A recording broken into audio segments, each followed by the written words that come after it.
think it's only fitting to start this episode off just with a big, deep sigh, because, oh man.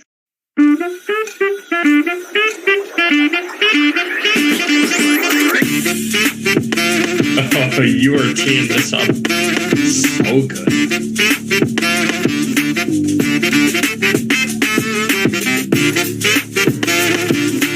Enzo, to me, looks like a more agile, basically a young Chess Fabregas. It's a Rolls Royce, man. Gotta sell it.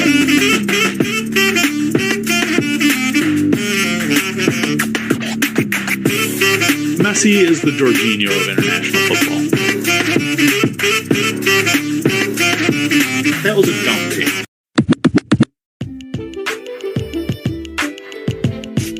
The flag stays down! Welcome to another episode of Flag Stays Down podcast. Not an emergency one. No. Good to have the guys back. So, if you listened on Tuesday, that was just me, Andy. You heard my opinions. Tonight we got Matt and Parker back, so we'll get their opinions on the whole manager situation. Our end of season stuff will be coming out in the weeks in the future. Here we got some more pressing issues to attend to, but let's procrastinate a little bit. I'm not going to get to those pressing issues right now. Matt, how you doing? Doing pretty good. Enjoying a long Memorial Day weekend. Fortunately, the little guy had a fever for about 3 days, so that was enjoyable. So running on limited sleep, and yeah. But other than that, it was good. He tough little dude, just kind of shoulder shrugged it. Temperature was like 103, but you couldn't tell. He just slept more than usual and still wanted to be outside and play and everything, so didn't phase him a bit. But yeah, we did some landscaping around the house, so that was somewhat fun. Just got to do a little bit of plant shopping, some mulch, all that fun stuff. And then today I had the privilege of going golfing with a good friend of the pod, Joe Maciejewski. So shout out to Joe. Thanks for the invite. So we went out and shot 18 at a local course. Boys, I still suck. I know it's not groundbreaking, but just want you guys to know first, I still suck at golf, but still going to go out and do it anyways. But it was a good time. Good to catch up with him. Haven't really had a chance to see him in a while, so good times all around. And back at it on what feels like a Sunday night, but actually a Monday night. So it's good to be back with the boys. Parks, how about you? How's the long day, the long weekend been? What'd you shoot, like an 85? Is that bad for you, Matt? I shot an 85 at, like, I don't know, the 15th hole. Did you get arrested by Louisville PD midway through the round? No. Thought about it. But no, they didn't have their body cams on, so I was okay. I just know that you're a understated golfer. You like to pretend like you're a bad golfer when you're not early in your life. So at least compared to the rest of us. No, long weekend's been great. We've had the in-laws here all weekend. And they like to get to work when they come see us. And so we've been outside landscaping as well, Matt. We've been tearing shit up. I've got my garden ready to go, and I figured out the watering system for back there. So everything is looking good and on schedule. Bought a shit ton of plants. I think we've been to Home Depot 3 times this weekend. So it's been a good weekend. It's been nice to be outside a lot and just enjoy what's been a picture perfect weekend. No rain. We had 82 today and sunny, and in the mid 70s the rest of the weekend. So I grilled brats tonight. I had a pork butt ready for them on Friday when they came into town. It's just been relaxing and outside work all kind of combined into one weekend. So it's been pretty fantastic. We've enjoyed it. So a lot of NBA, and then anytime I get to take people to my favorite pinball bar out here, it's always good. And so we watched part of the Luka Doncic show. First off at Windfall, all you get to play pinball, and then we come home and finish it at home. So it's been good. Collins, what you been up to, man? Not a whole lot. Just been awesome. No, just been chilling this weekend. Had some practices for Aiden sports, and we did some yard work. But other than that, stress free, carefree weekend, which I will take all day, every day. But it was a stressful week in terms of following this club. But when isn't it a stressful week? So everybody heard my reactions on Tuesday. I tried to be a little more reserved than usual on that pod. Didn't get myself too worked up, but curious to hear what your guys' reactions were to Pouch leaving by mutual consent. I'll kick it off. Not surprised, especially considering how Poch handled interviews the past 2.5, 3 weeks. Seemed like the writing was on the wall. So I'm not surprised with the decision to mutually part ways, as they like to phrase it. It sounded like it was a positive, at least, ending of sorts. They said all the right things, but I'm disappointed. For the last year, I've bought into this project being a project, being something that has highs and lows, something that has, where you look pretty bad at times and look great at times and have all the results in between, but one where you can kind of measure consistency and growth over time. Managers, or I'm sorry, ownership said the same thing. They were all saying the right things throughout this whole process, saying it's the process. We understand it's a process. It seemed like Potts was doing a great job. Not just the last 5 matches, which I know everyone points to, but those matches weren't given to him. He won those matches. They count just the same as the first 5 matches of the season. That's one of the beauties of the Premier League, is that all 38 matches count the same. So he won those 5 matches fair and square. He ended the season in 6th from a team that finished 12th. They scored a hell of a lot more goals. They created more chances. They still managed to miss a lot of the same amount of chances and still scored a bunch of them. So it felt like we were moving in the right direction. Were there issues? Yeah. Were there bad moments? Absolutely. Everyone points to the Arsenal match as probably the low point of the season. Totally agree. Couldn't agree more. It was an absolutely ass-kicking of a match in a London derby. That's not acceptable. But all things considered, I saw the bounce back from that match too. I saw the way that we responded as a club. And what's really surprising is the past 4 or 5 manager sackings that we've had, the manager has lost the clubhouse. And that was not this time. Hutch had the clubhouse. Everybody pretty much backed him universally. And that's where I'm like really baffled by this decision, because it seemed like these young guys bought into what he had to say. They liked the style of play that they were doing. He was able to make some changes, albeit maybe probably too late, with playing that Pukare in the midfield, kind of a formation. But at least I saw some improvement. And, I realistically, we all kind of saw ourselves at the 6th place club. I had it at 5th. You guys had it at 6th. That's where we finished. And so he met our expectation from a finishing standpoint, kind of did all those things. And so it's a sad time for me to see him not kind of continue the project.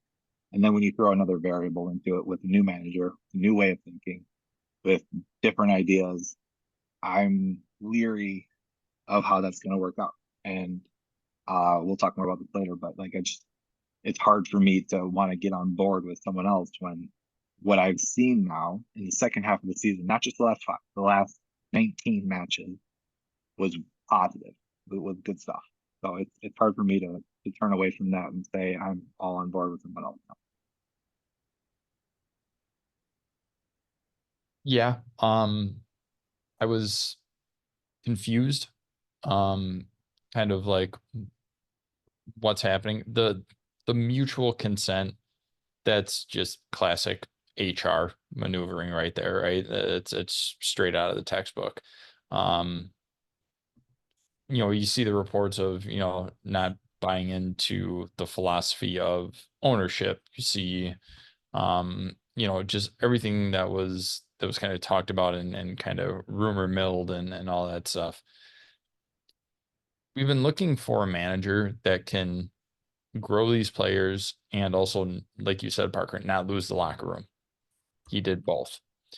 We went in with expectations, like you mentioned, of top 6, considering we had with a fully healthy team, which we clearly know we did not have the entire season.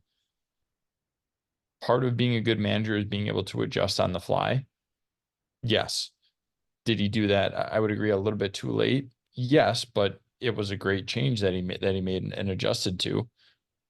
It worked out well. Finished the season strong. And in a world where, there's a lot of recency bias and everything, right? Like, well, if you won the last 5, that's usually pretty good to kind of secure yourself. Didn't happen here, which leads me to believe that, yes, there was stuff going on behind the scenes that may or may not ever leak out or be told to anybody. So who knows? The whole concept and notion of now bringing in a new manager, an unproven Premier League manager, like, and I know, and we'll get into this more, but I just want to touch on this before I forget this point. It reminds me of, he's a student of Pep, right? He was under Pep for a while. It's like the Bill Belichick coaching tree, right? You see that like in the NFL. Not many of them turn out to be great head coaches. Arteta, yeah, he worked with Pep for a while, but other than that, and there might be a longer list. I'm not really sure, but that's just what I get. Oh, well, they came from Pep, so they have to be good. It's not always the case. So like that's kind of the first vibe that I get with the announcement, or with the pending announcement of the new manager. It seems weird for ownership to make a change like this when you have seen growth, and especially at the end of the season, right? That's the perfect time to essentially peak, right? Kind of right at the end, build a momentum for next season. That's what you want. It seems weird that we make this decision to get rid of somebody, a big name, without having really anybody ready to go. Like, okay, we fired our manager, a well-respected and usually a very, I don't want to say successful, because some people count that as trophies and whatnot, but he's had success where he's gone. And now you're kind of going in blind. Well, we have younger managers that we like. Okay, well, are they proven? Not really. So sacking experience for another massive unknown, right? How's this guy going to handle everything? How is he going to be with tactics? Can he handle the Premier League? Can he handle these players? Is he going to be able to get the most out of them? Blah, blah, blah, right? We can go on about this forever. None of us have a crystal ball. We all were, I would say, more positive than not with our last few hires. I would say, like, when the first initial list came out, right, going all the way back to, Tuchel, even Potter to an extent, right? We're like, look what he did with Brighton. Like, he's probably the best guy out there to do it. Then we had Frank as well, and stuff like that. We were excited about that. Like, we've been excited about some of these new managers. It's hard when you're like, oh, we don't know who this guy is, but we're going to give him the keys to a Rolls Royce and hope that he doesn't crash it. That's kind of where I'm looking at this whole thing. Everything just seems odd about it. But again, we're not the ones making the decisions. I hope it's in the best interest of the club and not just, kind of what we saw with Tuchel, where, he didn't want to play ball. So, he goes out. Pochettino didn't want to play ball, then he's out. If that's what we're going with, and that's why we want a younger manager, somebody who isn't proven, so he can just be a yes man to ownership, that's the wrong approach. And we're gonna absolutely crumble if that is the mindset going forward. I hope it's not, but from an outsider's perspective, that's kind of what it looks like. See, for everything that you just said, doesn't that lead you to believe that it was a decision by mutual consent? You got all this stuff going positive, and yes, recency bias. And the club did say very early on and reiterated throughout the year, no decision will be made until these end of season meetings. Now, They also said that about Potter, for the record, and Potter got sacked mid-season, so it means nothing what they say. well, no, I think that does mean that there was a bit of mutual discontent. I think there's you know, the reports are that Egbali came loaded with stats and analytics and you know, information on Poch's training methods and bringing people back in from injury too quick or too hard too fast, leading to more injuries. And Poch, we've seen in the last 3 or 4 weeks talk about, well, hey, if I don't want to be here, then I'm not going to be here. He wanted more input on transfers, which we know is a giant no-go in this structure. And so I think there was, you know, there was validity to the mutual consent in terms of leaving. You know, Poch also wanted as a condition of coaching next year that his option for the 3rd year be extended. Club didn't want to do that until he proved it on the pitch. So honestly, I don't think this was a sacking so much as it was a mutual parting. Yeah, I think it was. And I think that if Poch doesn't want to be a part of Chelsea, then no one better than Poch is ever going to want to be a part of Chelsea either. How are we going to attract the biggest of names if like by mutual consent, Pochettino doesn't want to be a part of this project either? It just doesn't make a lot of sense to me. For all those reasons you said, like, they couldn't come to an agreement. They're not willing to give up the reins on certain things, or they're not at least willing to have another voice in that locker room or that decision tree. Like, I don't necessarily want Stanley in charge of all transfers in and out. I think that Pochettino's voice should be listened to when considering transfers. This reminds me a lot of Aaron Rodgers, where he wanted to see at the table. He wanted at least some input around, you know, what he's done, because he's earned a vote in those, and management not willing to give it to him. Well, but to go off that same analogy, when the Packers did give Aaron Rodgers some say on players he brought back old friends and ran a team that was very promising into the ground. Yes, he had an MVP season, but that team was in no shape or form going to compete for a Super Bowl. If you have I think if you spent as much as you have on putting together a front office, we'll call it, with Win Stanley and Lawrence Stewart, you know, you got to let those guys do their job. We talk about, we make the comparison all the time between Chelsea Football Club and the American sports model. They're putting in the American sports model, and so you got to let the GM, you got to let the front office do their job, and you got to let the coaches do their job. Yeah, I think that analogy is a little bit different though, because we're talking about the head coach, who usually in American sports does have some sort of input on that. I'm not saying that they make the final decision on anything, but they at least talk with the GM and they at least have those conversations. You know, looking at, you know, the Aaron Rodgers analogy, or I'll go one step further to somebody who absolutely destroys every single team he goes to, LeBron James. He's the one actually out there doing it, right? He's actually one of the players. He's not the one, you know, running the team or anything like that, making those decisions. That's on the coach. I think from that perspective, the coach should have or the coach or the manager should have some sort of input. I'm not saying full reign, absolutely not, but some sort of input. So and I'll just touch on this really quick. I'll kind of go back. When I hear mutual, that means 50-50. I don't think it was 50-50 at all. I think it was more, at least from everything that I've seen, everything I've heard, read, whatever. To me, this seemed more ownership than Poach. And Poach was just like, fine, I'm not going to deal with this.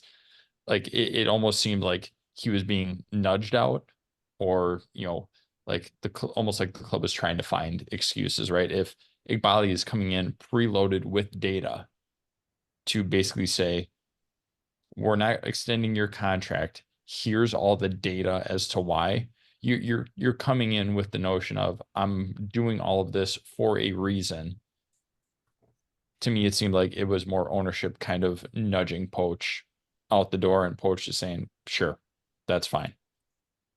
One of my favorite parts about that report too was that one of the stats that got cited was big chances missed. That's one of the reasons why Poch is out, as if that is any reflectiveness on Mauricio Pochettino as a manager, that we missed big chances. And it's like all of the tactics gets you those big chances, and your players convert big chances. That's how I see it. Now you can do training drills all day to practice on finishing, sure. But the other thing that I wanted to touch on too is just the fact that the fitness of our club has been in question for what seems like 3 or 4 years now. All of the other reports before Pochettino was that this club was not up to fitness, period. And so the only way to get them up to fitness is to drill them and run them harder than they've been worked in the past. I don't know if that's what caused injuries or not, because we've had injuries the past 3, 4 years as well. So I'm kind of holding that as a constant variable in this analysis. But what's annoying is, like, we had a problem. We had a guy that tried to solve that problem by drilling us harder, and then he gets shit on for drilling us harder. It's like, oh, that's way too much. If there was a year to drill your players harder, it was this past season, because we did not have European cups to compete in. We had limited cups and limited deep runs in cups this year. So if there was ever a season where we're going to drill our 21-year-old team, it's this year. They can handle it. They're young, and they don't play 3 times a week like Man City did this year. So I take it with a grain of salt, because these kids are young and they're not playing every single Wednesday, every single Tuesday. If they were rushed back from injury, that's of concern. Obviously, like, that's part on our medical staff, and we've had questions about our medical staff for a while now. If they've been rushed back, but I thought the method of bringing players back was a measured one, where we didn't see players seemingly get rushed back. They were like cameos, 15-20 minute cameos for the first 3 or 4 games back, and then they were kind of put back into the limelight. So I didn't see it. Maybe that's still too much, and this is beyond my pay grade, but I didn't see a rushing back of players that led to problematic injuries. So I agree with you there. You know, unless we're not, or unless we're in the practices, right? We don't know if that's what's causing. We don't know if the medical staff is the one clearing. We don't know if the coach is the one. But you know, as with any sport, the manager seems to be the one who takes the fall for it. I do want to talk about Enzo Marseca in relation to this, because we've talked about on this pod before, especially during those rough times. You know, is Poch the guy to lead you through this rebuild? Is he a guy who, you know, his system fits the players, or the players fit the system? You know, how does that all work? We've now had in the Bully regime, Tuchel counts a little bit, I think, but you had a tactician. You bring in Graham Potter, who is the man manager, right? And his style is he's going to be buddy, which did not work out. You've got Poch, who's, you know, his style is running into the ground. Essentially, it's very much a run and gun tactic. Enzo Marseca seems to, and this is just me, limited knowledge, limited watching a couple Leicester games the last couple days, and just what I know about Pep Guardiola, he's a guy who seems to be more about tactics. Does that fit this team a little bit better than a run and gun, or let everybody kind of free flow and vibey vibe out there under Potter? Is somebody who's going to bring a tactical element going to help?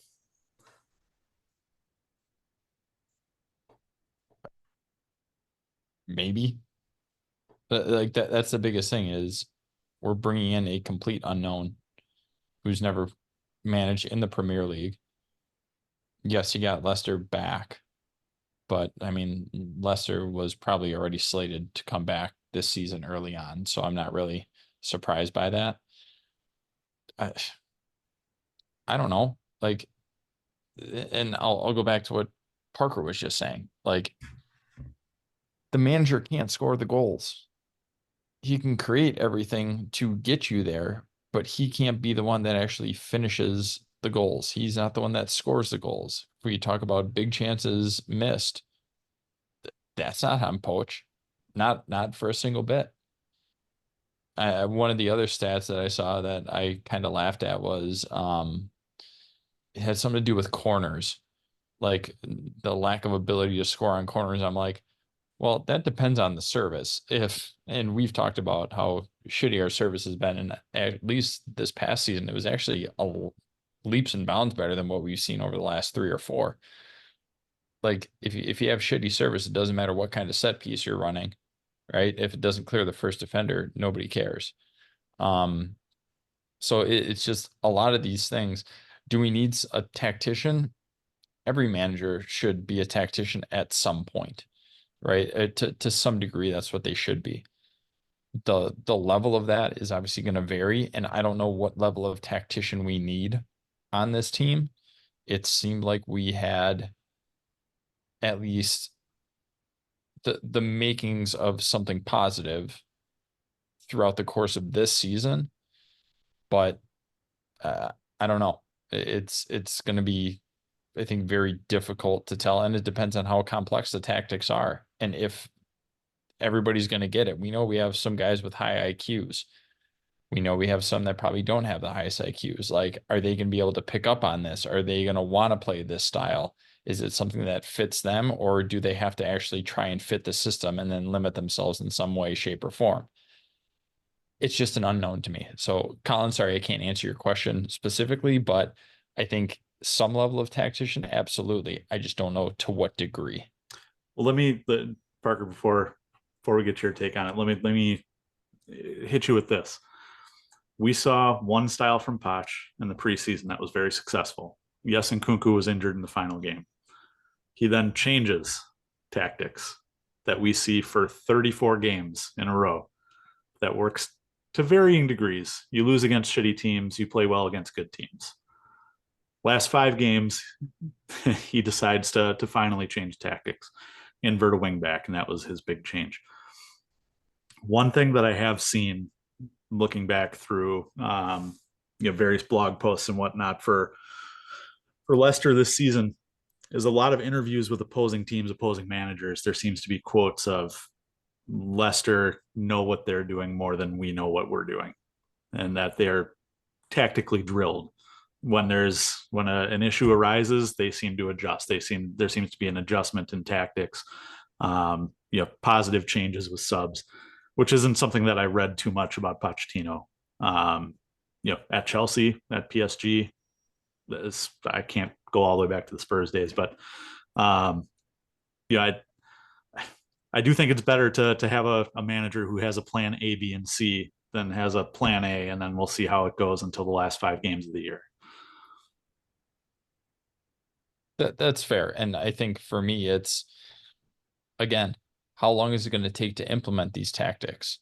If we brought in Poach and we only gave him a year, what happens if these tactics take more time, right? We've talked about, the tenured Premier League managers, right?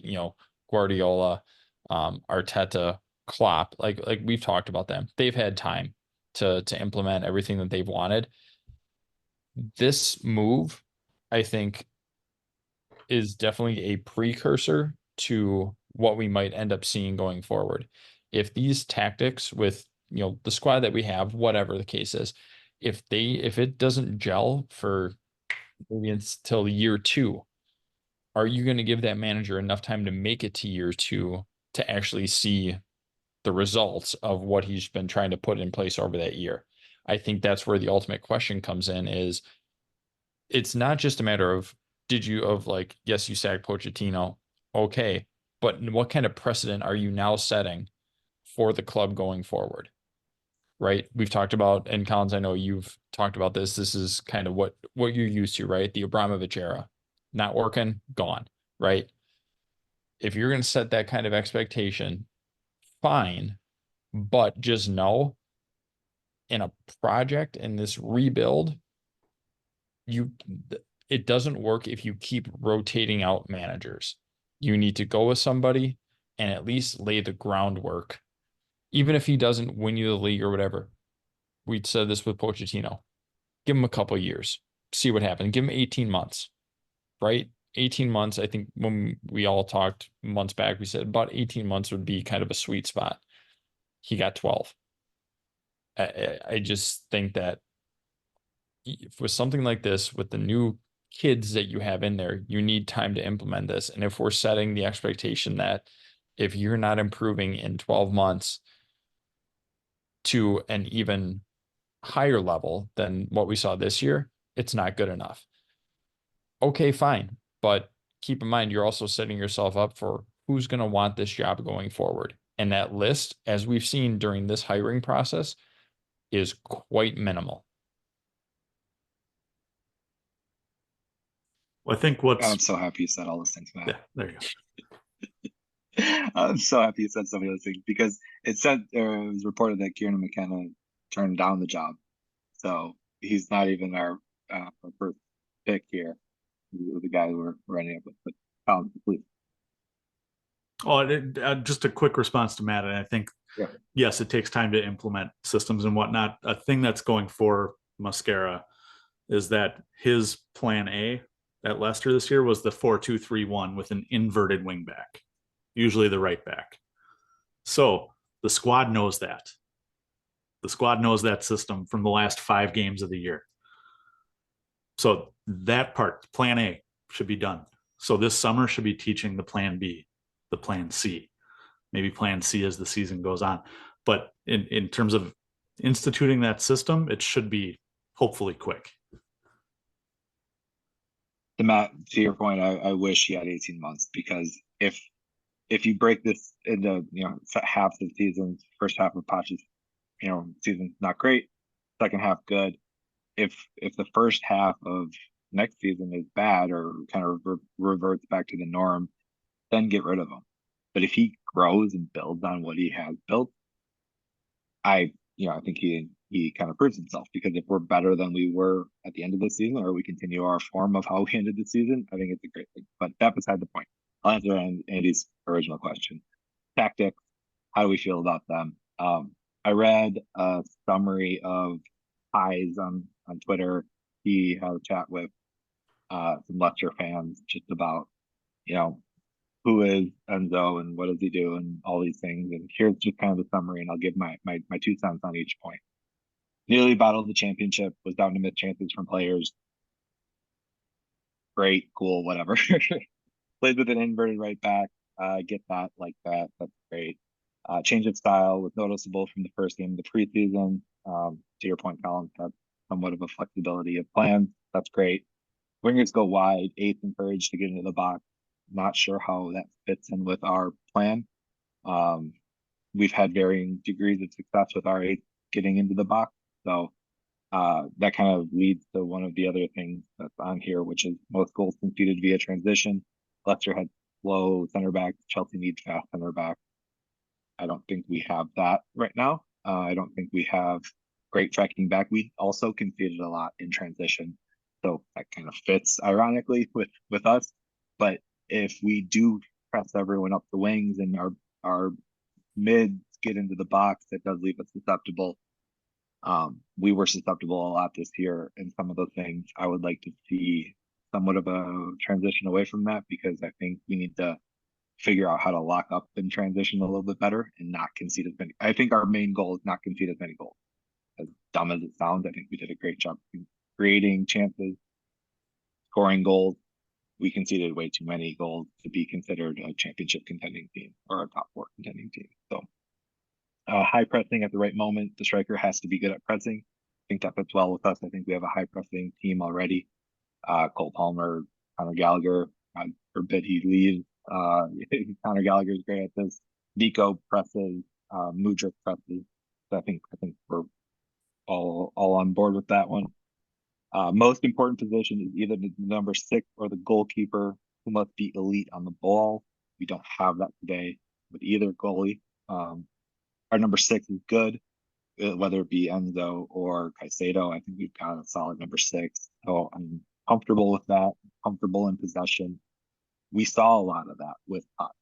So this doesn't feel like a true divergence from Poch. It feels like an extension or just a one-off from Poch of what he has kind of instilled in our team. So I don't see a ton of differences in that. One of the comments was rotated loads at the start, but then got more stubborn, stuck with Daka up front even during a bad pitch. Confidence is low. Reminds me of Nico Jackson, to be honest. Lack of options and kind of having to stick with the team. I get that. I think that's fine. But we have a bigger team than seemingly Leicester will have. So the man management part, I think, is going to play a lot into that. People say he has really good man management, which I like.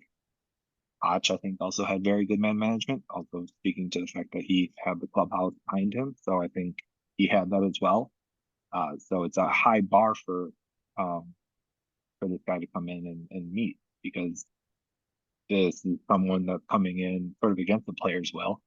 And if he doesn't meet or exceed that level, it's going to be a drop off, and that's not going to be good.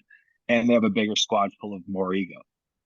I don't know how many Noni Madueke Leicester had, where they have this guy who goes out there and wants to score every goal, and the Raheem Sterlings and all the other players that you have to manage. And they're higher paid players, they're bigger name players. So it's going to be interesting to see how someone kind of comes in and steps in to do that.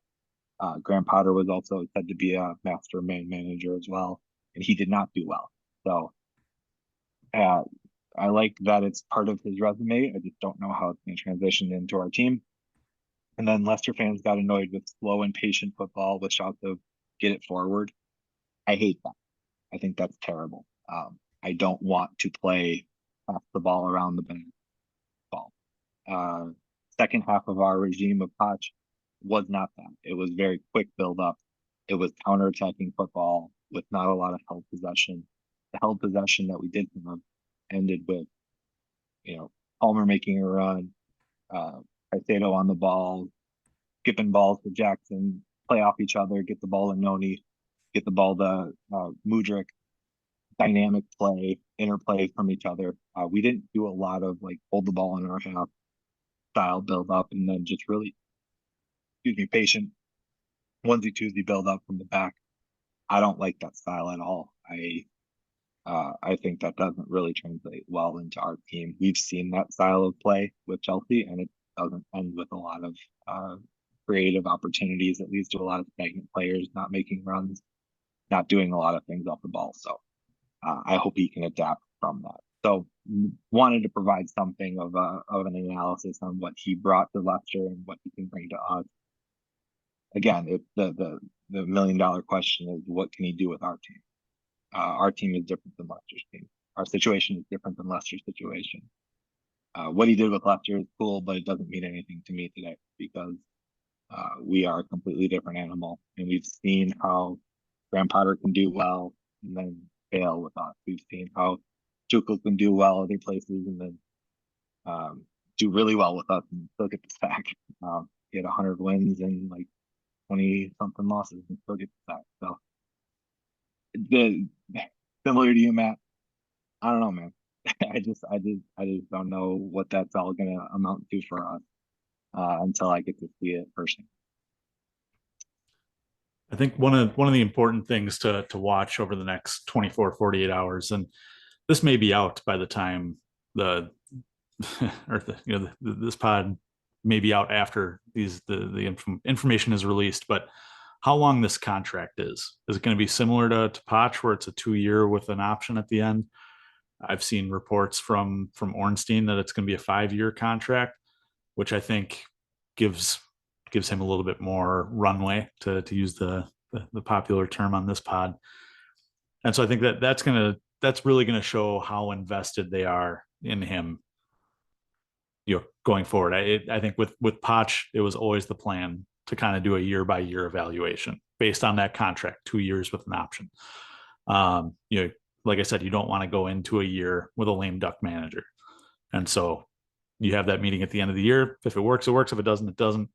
Are they going to give that to Marseca, or is it going to be that 5-year contract where, then we're looking 18, 24 months before a review? Good point. Yeah. I never really liked that 2+1 contract that Posh got, but the one thing I want to publicly say is just a thanks to Poch, because he left this club in a better state than he got it in. He did a lot for our club, and I think whoever the manager is, it looks like it's Maresta. Whoever the manager is, it has an easier job than he had, because he did do a lot to gel this team. He did do a lot to manage these players and their transition period into the Premier League. A lot of them, it was their first or second league. He did a lot to them to instill the confidence needed to take that step forward and really play some inspired football towards the end of it. So thank you, Poch, for doing the martyr job of that you had. And it's a thankless position. He's not going to go down as a Chelsea great manager, but I do thank him for what he had to do to get us to a place, because he did leave us in a better spot than he got us. And the thing that I kind of wrestle with myself back and forth is, like, if the next guy coming in has all this success, everyone's going to attribute it to the manager. And that's not the case. The manager does not get all the credit for the next success that this team has. Poch gets a lot of the success because he developed this team into what they are. Next guy might take them further, sure, but it's not going to be just the next manager's success or taking the team into Champions League football or winning the league or second the league, things like that. It's going to be the players, and it's going to be the players continuing to buy in and play inspired football with what they have. So next guy coming in has it better. And I think I'm in the minority on this way of thinking about it, but managers don't win you a lot of games, right? A manager's worth maybe half a win in a 38 game season. In a good year, maybe a win total, with subs, with tactics, with adjustments. But a manager can certainly lose you a lot of games. I'd say, again, that the max that you can probably win a game as a manager, be responsible for, is 1. I'd say you can probably lose 7 or 8 games on the maximum on the other side. So -7, -8. I think, honestly, what it all boiled down to is Poch dropped us points. I think he was responsible for some drop points. Yes, there's injuries. Yes, there's growing pains. Yes, there's big chances missed, which is, on the people taking those chances. But substitutions, being tactically stubborn, being stubborn with the lineup, not using the academy for big stretches of the season when you didn't have any healthy players, I think went a long way towards this decision. And, if Marseca can come in and be responsible for 1 loss, 2 loss, because he's tactically sound, he makes adjustments and his subs are positive, I think that's an upgrade and a win, even if, a lot of the stuff seems to be similar to what Poch was running. Question for you then. Man City won the league. Where do you put Pep on that scale? Did he win them a half a game? Did he lose them 3 games? Where do you put Pep on that scale? I would put him on the positive side, though not a ton. I think he goes over that one mark, because I think Arsenal. what was that? Arsenal. Yes. Mm. Arteta Plus, lost. Arteta loses. I will say Pep wins matches because he does the outside of the match stuff. He does the mind games. Right, so Arteta loses games. Klopp. Yeah, this year is tough because of his announcement to leave. His announcement to leave is what killed that team. So I'll say he lost points. Villa. Unai Emery, he's on the neutral to positive side. He doesn't make many mistakes. Tottenham. Pastachalu. He lost points. What I'm saying is, like, in the top 6, more people are going to be losing points than gaining them on that scale, right? Yeah, and I think it's just a matter of mitigating, bringing as close to even as possible. And I think in that top 6, outside of Postecoglou, who very clearly cost his team points on several occasions with his tactics, I think it's all fine margins there, positive and negative. I think Poch, I will say, just to finish out my point, is Poch lost us points against those relegation teams with his lack of adjustments, with his negative subs, and just poorly lining the team up. If you look at it, we finished 4 points out of 4th, I think is what it turned out to be. 68 compared to 63, so 5 points. So 5 points. I mean, if you don't drop points to Burnley and Sheffield, and you don't lose twice to Wolves, where I think he should take a big part of the responsibility. You're a Champions League team, and you're not getting the sack. That's the 8 points right there, right? 2 losses to Wolves and a draw to Burnley and draw to Sheffield. That's 6, 8, 10 points. That's definitely the difference. But I think the team makeup makes that more acceptable than if we had a team that looked like City, Arsenal, Liverpool, Villa, Tottenham, Newcastle United, West Ham, Crystal, like a seasoned team, not a U21 team. Like, the fact that you have a U21 team out there, and most of them new, and most of them big name ego signings, like that plays into it. Like, that plays into the variability for me of why some of that is acceptable. And I don't want to say it's acceptable because it's not that I liked it. It's just part of a 38 game season, shit happens. And part of a 38 game season where you have a U21 team, shit definitely happens, right? Like, that's where you see the highs and the lows. And so for me, at least, that's why it's more acceptable. So I do like the Maresca signing for that reason, for the U21. Prior to Parma and prior to Leicester, he managed City's U23 team. So he managed Cole Palmer and Lavia. There's some other big names in there that are doing big things at Leverkusen, like Frimpong right now, who are on that squad. I think he knows how to coach and develop. City. I listened to the coaching academy with Glenn Crooks on XM radio, and he seems to always have City group managers in there, and they are drilled. As a collective City football group unit, they are drilled on what's the best way that we can optimize the players that we have. What are the best and newest ways to teach and all that. And so I'm very excited to have somebody who not only worked directly under Pep, but somebody who comes from a developmental program like City Football Group.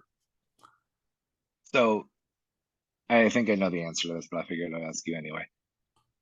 Today, if they had announced that we extend Pochettino's contract 4 years, so give him a 4-year runway instead of sacking him, so he gets 4 more seasons with the club, or hire Maresca for 4 years or 5 years, whatever it might be. Are you more excited that we were bringing in Maresca than Pochettino, given how we finished the season, given everything? Yep. Yeah. How we finished the season, and I touched on this a little bit on Tuesday. We're playing teams that are basically out of it, outside of, I think, Forest, who was fighting for survival. The rest were pretty much locked into where they were on the table. We had Tottenham. Yes. We beat Spurs in that round too. Yes, we did. So 3 of those matches, I'll say then, are against teams that may already be on the beach mentally. I appreciate the 5 wins in a row. It's something we hadn't seen in a very long time. But, all matches, as you said, do count the same. And so, yes, you won 5 matches at the end, but you also had a pretty shitty run of 5 matches a couple different times throughout the season.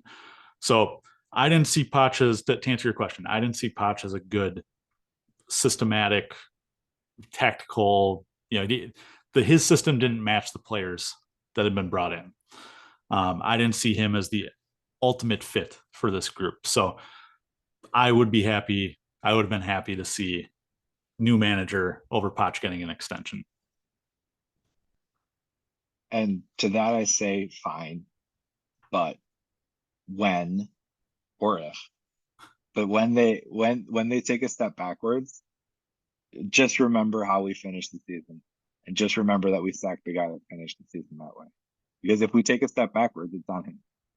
The team is where they are right now. I think the expectation is be advanced. The expectation is no longer stay.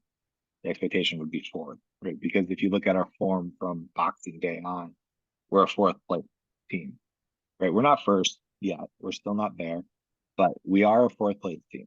And so the bar is 4th because that's the form we've been in since December, since end of December. Not 5 games, but since the end of December.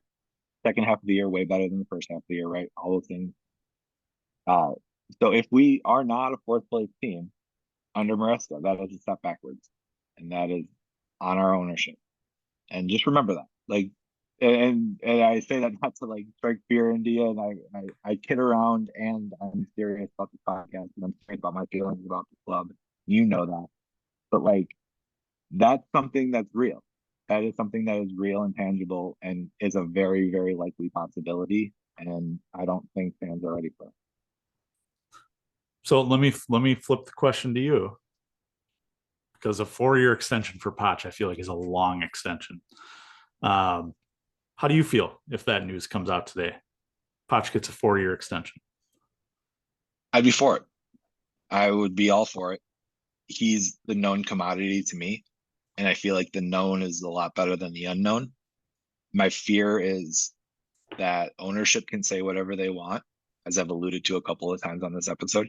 Ownership can say whatever they want, and none of it means anything. They say we back Graham Potter, we back Graham Potter, we back Graham Potter, we back Graham Potter. The next day he's fired.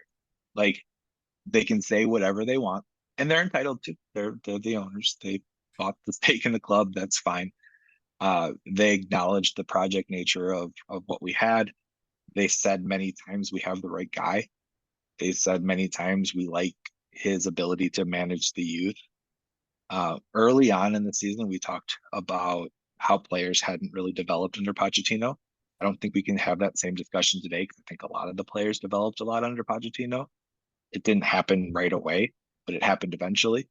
And I think those players would take further steps forward. I have to believe that they would take further steps forward.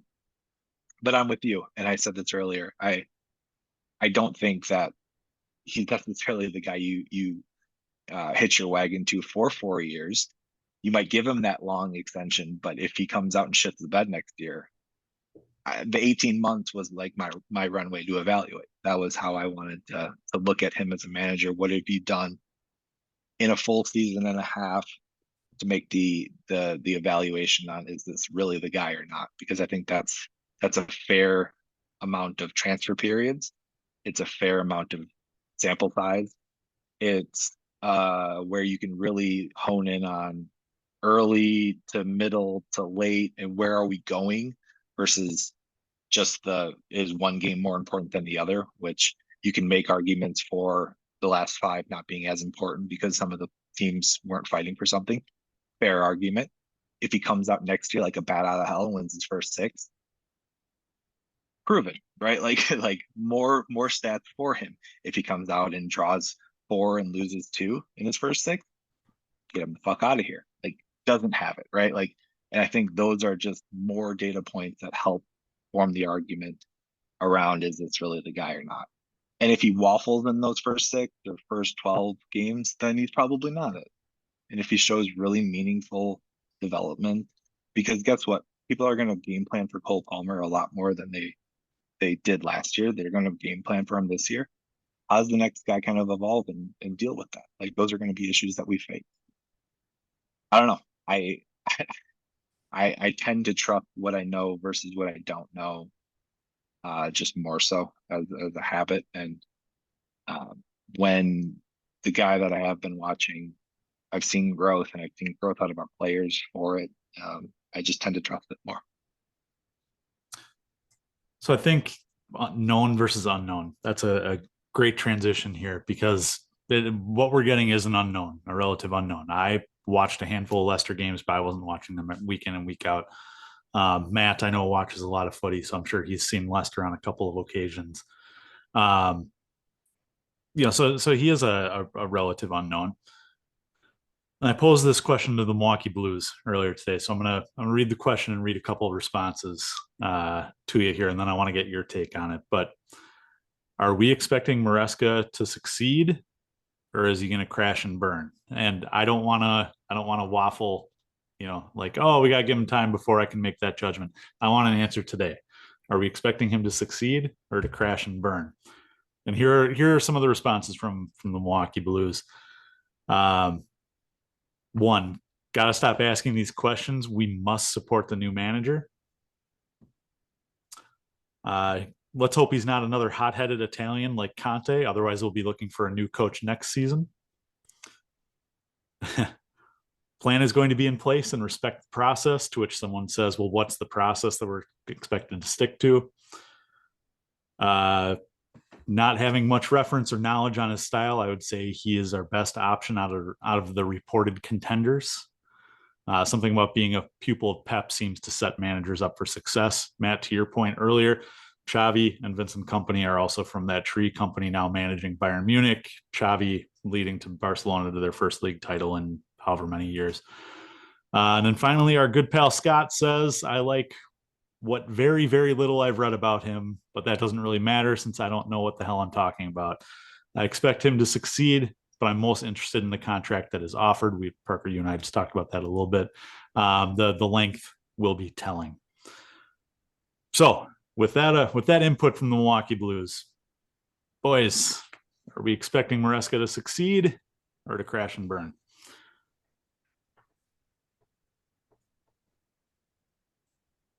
I'm going to switch things up. I'm going to expect him to crash and burn. And my only rationale for that is because we have been, as I mentioned before, we have been very positive on our recent managers that have not worked out in our favor.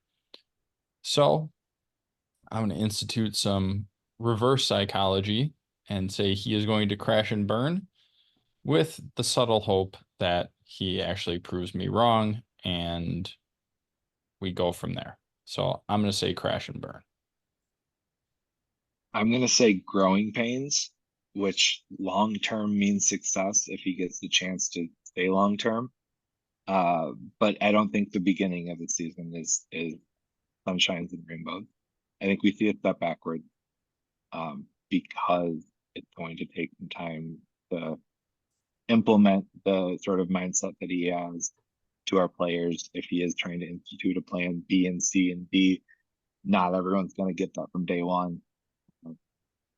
And players might be on different wavelengths of that. They might think we're on plan D and we're on plan D. And guys might go into the wrong spot where other guys are expecting them to be and play balls out of position, right? So I expect some growing pains up front. I expect a poor first couple months. And then I expect our players to get it because they're young and dynamic and good. So I expect long-term there to be some success. Again, if he gets the runway that managers, I think, deserve. My opinion is based off of red flags with rose tinted glasses. I think Pochettino certainly had his red flags from his time at PSG. Neymar, Messi, and Mbappe each having their lowest scoring seasons of their career under Pochettino. Frank certainly had his red flags. We know those. Graham Potter certainly had his red flags. His biggest thing being winning the third division in Finland or some stupid shit like that. And Tuchel had his red flags in terms of burning stuff down at the end. And it's certainly something I thought he did. I don't know enough about Marseca. There are no red flags. So I'm expecting him to succeed, which for me is fifth or higher. Improvement on this year in what was a down Premier League. You got to be challenging for Europe, and I think he can do that. He has to. Otherwise, if he takes a step backwards, his ass is on the hot seat. Out of curiosity, wasn't challenging for Europe on this year's agenda too? Sorry, when I said Europe, I meant Champions League. Okay. I was gonna say, I thought that we already took care of that this year. So Can we talk about the fact that we might decline our invite to the Champions, whatever the fuck we qualified for, the Conference League, because it might break FFP or whatever rules are in place? Well, can we also talk about the fact that Manchester United might get kicked out of the Europa League and we would take their spot? Because they're the group that just bought into Manchester United also owns Nice in France, who finished in a higher domestic position. They both qualified for the Europa League. So United should, by rule of law, get bounced.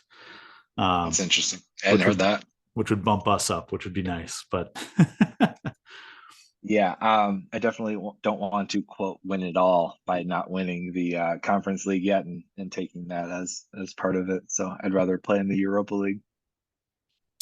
See, I would like to play in the Europa League because we have won it every single time we've been in it. I do want to win the Conference League though, so we can be the first club ever to win all three active competitions.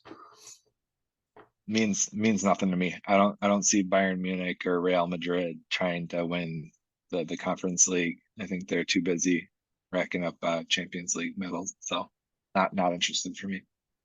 But we're in a project. We're not there. You got to temper your expectations. My expectations are tempered. But I think it's going to be big for this young team to play in a real contest. And I don't want to the Conference League is not a real contest because it is. I just think the form that we've been in and the level that we play in is more Europa League than the Conference League. I don't think we're ready for the Champions League, to be completely honest. I think we would be embarrassed if we qualified for Champions League football with the young team that we have. I think the Europa League is going to be a really good testing and proving ground for the squad. And I think again, these experiences, and sometimes that means losses, but these experiences are going to help shape the team in the future. And, we have a core group that are on long contracts that seemingly have bought into the club, that have seemingly bought into this project. They're going to be around a while, and they need to go through this. They need to go through the ups and downs, the highs, the lows, the defeats, the club, the cup failures that we've had. They need to go through them. In order to succeed, they need to go through it. So the highest level we can do that, I'm cheering for. So let me ask you before we go here. Every manager seems to have one player that's like their player, and that's their breakout player, right? With Frank, it was Mason Mount. Rudiger, you could also attribute to Frank. Mount a little bit to Tuchel as well. But, Poch has, I would say, Gallagher and Cole Palmer. Graham Potter, there was somebody, I can't remember who. Somebody had a good year under Graham Potter. I blacked it out of my memory. But who's the player who breaks out under Marseca? I think it was Matt's favorite player that broke out under Jorginho? Yeah, that's the one. Who breaks out under Enzo Marseca? Should I just go for the meme here and say Enzo does? Oh, Enzo under Enzo just has like the fuck you kind of season. I don't mind it if the 6 is critical to what he does. I think that's a good shout. I think really like my most looking forward to thing to watch next season is how does Enzo play in the double six or single six, and how does that all fit in? How do we line up? Where does Gallagher go if Gallagher is still a player? Like that midfield trio that we have is going to be incredibly interesting to watch develop because now we're throwing in new manager, new tactics, new profile, whatever. So we'll see. Yeah, I think that number 6 spot is going to be a place to watch, and the midfield as a whole. My breakout, I think, is going to be Mihajlo Mudryk. But as you said, players or the opposing teams are going to start marking Cole Palmer a little bit tougher, and then we saw it the last couple of games of the year where he was trying maybe a little too hard. So I think it's got to be the other side of the pitch. Got to give him a little relief. And Mudryk now has a season and a half under his belt. I think it could be a big year for him, especially in a heavy possession-based offense. Matt, how about you? Who's going to break out under the new manager? I'm only saying this because of his small sample size, and I'm hoping that it's going to be more next season. I'll take Lavia. He might actually make it a half. That's who I'm going with. Still not convinced he exists, but all right. Well, on that note, boys, we are pushing the hour here. So if you've liked what you listen to, make sure to subscribe, rate, and review wherever you get your podcasts. If you ever have a question that you want us to address, or a shitty comment, or whatever you got, you can find us on social media, pretty much all social media at Flag Down Pod. Leave us a comment, shoot us a DM, etc., etc. Boys, any closing thoughts? Pick manager under the new regime. Collins, your manager carousel is back. Congratulations. Woo! Let's go. Cheers, boys. Cheers. Cheers.